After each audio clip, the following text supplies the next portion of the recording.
Okay, we are talking about script writing today. So, first thing you're going to do, you have your outline. You've divided it into ideally what your page breakdown will look like.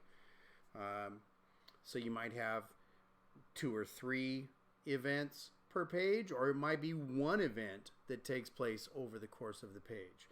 It really just kind of depends on what it is. So, first thing I do is I'm on page 1, so I will put page 1. I usually put it in capital letters. That way it's easier to see. And then I put panel 1. Now something you might want to do is you might want to put a header on this thing and put this the title of your script. I'm just going to make something up. The kid who saved the girl. Terrible title, but that's always there in my header. So on every page it'll have that. Let's put it in italics and bold so we know that's it. So page 1, panel 1. Okay, the first thing I'm going to put in each panel, and a panel is just another name for a box. So panel 1, I'm going to put a description. We see the kid. Usually I put the names in capitals so we know very quickly looking at it who's doing the thing. He is, I don't know, he is working on a new chair that he is building. Okay. The more detail we can get, the better, because then we know what is supposed to be drawn.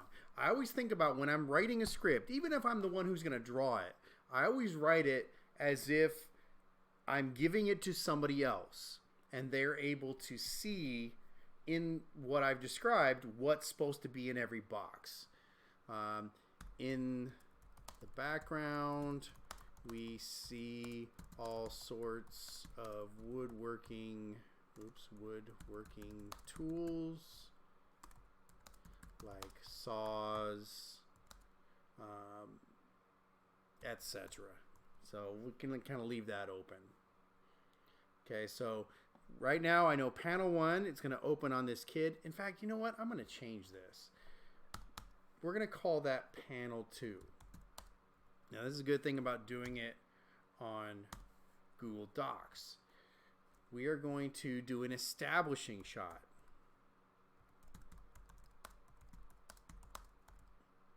Of the small village of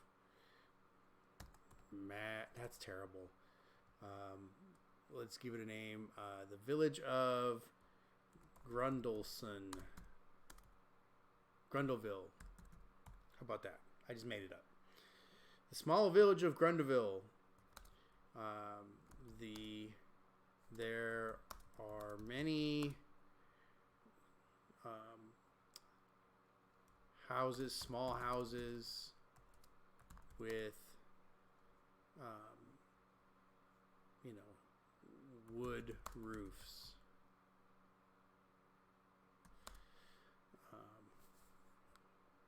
Small houses made of stone with wood roofs. So now this has completely changed the look.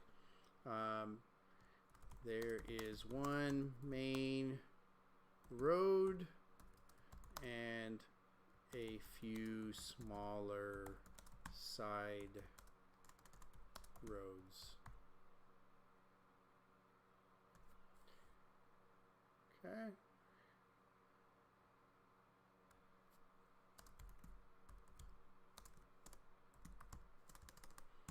One main road through town and a few smaller side roads.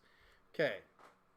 So I've basically, my first panel is an establishing shot, and I probably want this to be a wide panel across the top.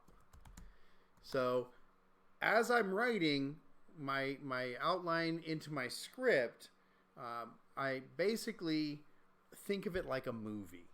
You know, if this were the beginning of a movie or an episode of a TV show, like what's the first thing that we would see? And most of the time, it's sort of an exterior. It's a shot of the city, a shot of the street.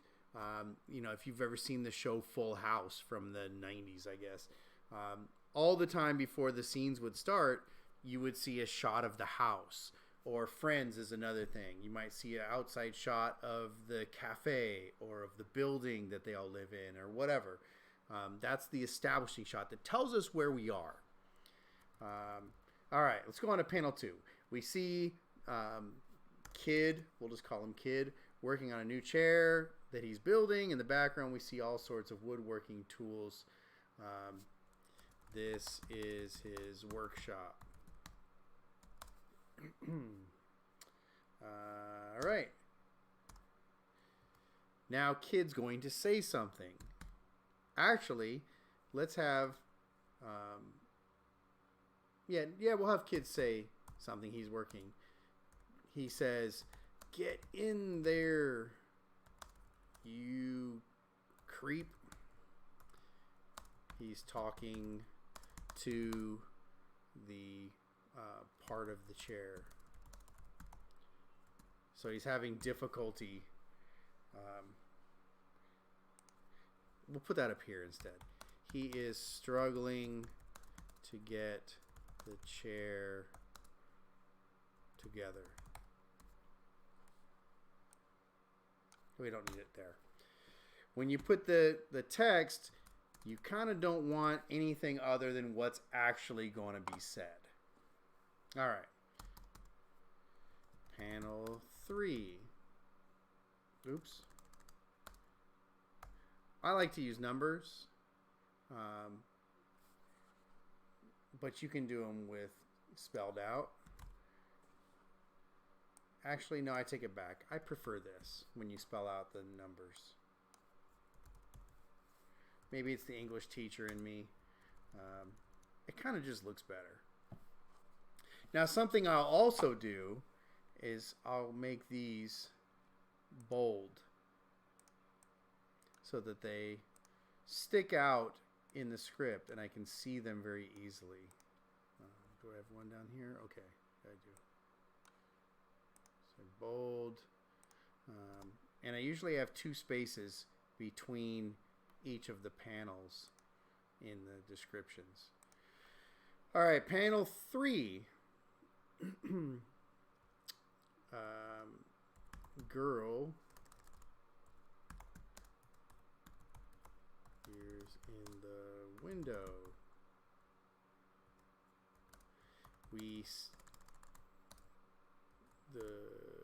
The window. Come on, there is in the background. Kid is working in the foreground.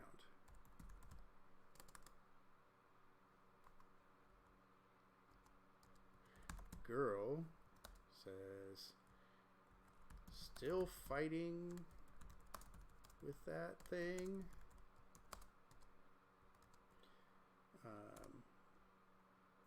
Kid says, "Yeah,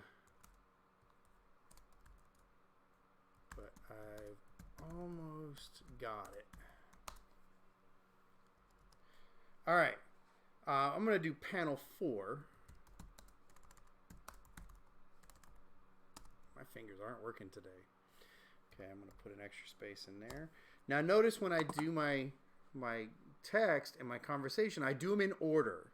Now if girl says something else, I would put her next. All right, panel 4.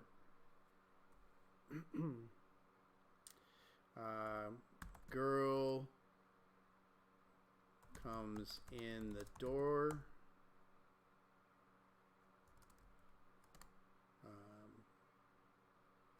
How about let's say girl standing in the doorway. So she's coming into the room. We see her on the the left. Kid is sitting on the right. Still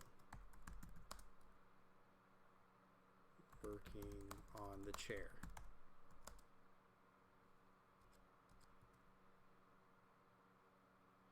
Girl says,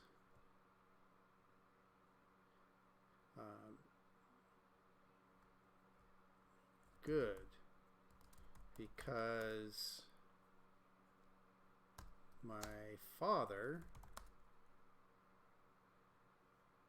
is really looking forward to his new chair. Kid says it will, of course he is. Let's put some attitude. Of course he is. Or how about I'm sure he is. He is. That rickety old chair he has now could break at any minute. Girl replies, haha, yes, I think you're right. Okay, this dialogue is terrible, mostly because I'm sort of making up as I go, but that's okay because this is just a first draft. I can always go back and change some of this dialogue if I don't like how it sounds. All right, let me go back and bold that. I'm going to make this so I can see the whole page. Let's take it to like 75. Okay, so that's page 1. Okay. Now I still have some room on this page, but that's okay. I really don't need to use the entire page. Now, here's kind of a quick way to do this. I'm going to hold down Control. If this is my last panel on the page, while I'm holding down Control, I hit Enter. And that creates a page break. Now notice, because I put this up at the top, in fact, maybe I'll put this on the right. Let's move this over to the right. Now it should be over there on all of them. All right. So I'm on page 2.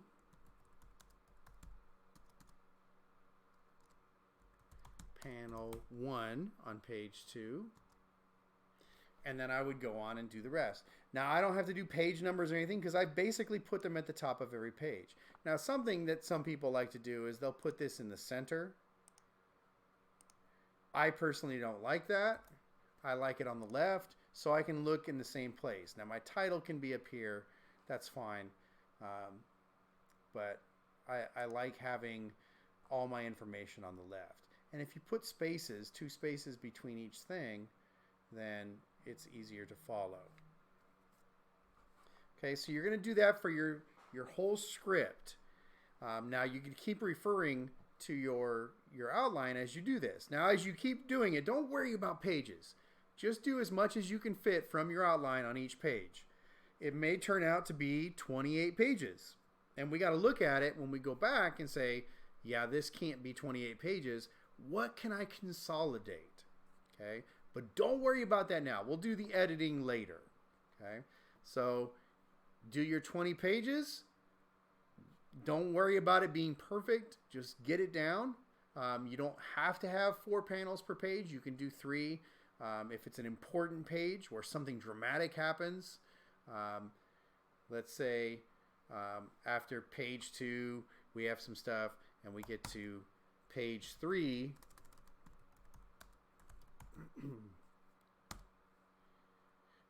It's a full page.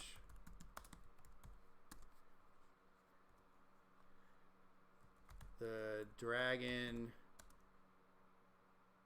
grabs girl and is flying away.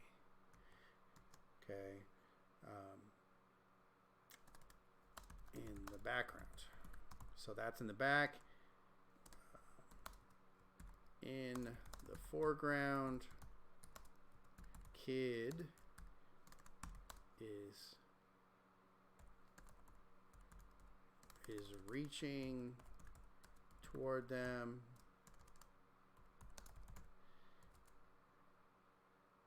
Yelling. Okay, now we don't put what he's yelling because that's dialogue. So, girl is screaming, help.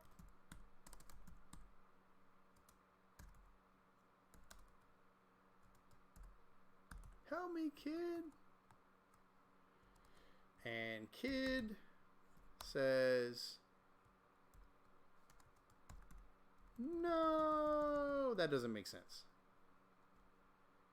Because she says, help me. And he says, no, we don't want that.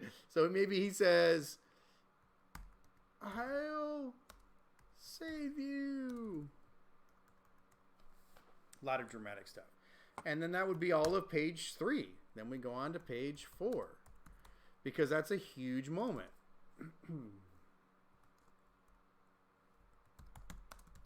All right. So let's say on page 2, they walk outside and they're smiling, and then suddenly we see the dragon's claw grab her. And he's surprised. That way, page 3 actually makes sense. Okay? So you're going to do that with your script. Again, don't worry about it being perfect. We'll come back and edit it later this week or early next week. Okay.